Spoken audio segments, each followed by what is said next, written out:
करता है तो वो बड़ा है, और एक बड़ा होकर छोटे का काम करता है तो वो छोटा है। न कि पवन सिंह किसी को निशाना साध के कोई काम करता है।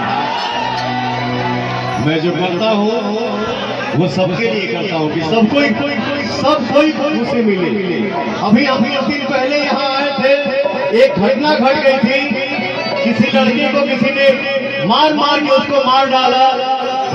मैं उस घर में जाके बैठा था और दोनों बहनों को वचन दिया हूं कि तुम दोनों का शादी मैं करवाऊंगा।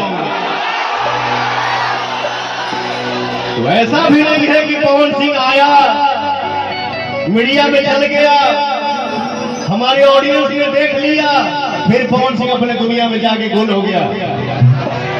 वो मेरा संस्कार नहीं है।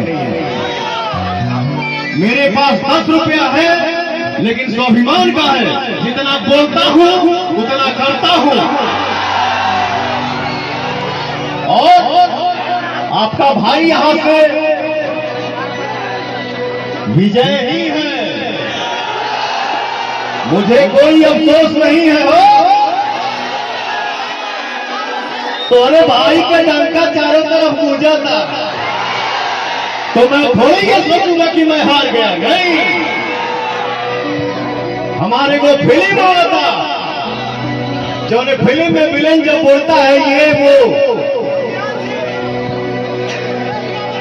मैंने बोला है बेटा चिल्लाओ नहीं, तुम्हारे जीत की ज्यादा चर्चा हमारे हार की होती है। तो कोई टेंशन नहीं है। निर्दलीय पवन सिंह को हमारे भाई ने, हमारे चाचा ने, हमारी मां ने, हमारी बहन ने अगर 3.25 लाख वोट दिया है तो ये सबके नसीब में नहीं है, ये पवनवा के नसीब में है।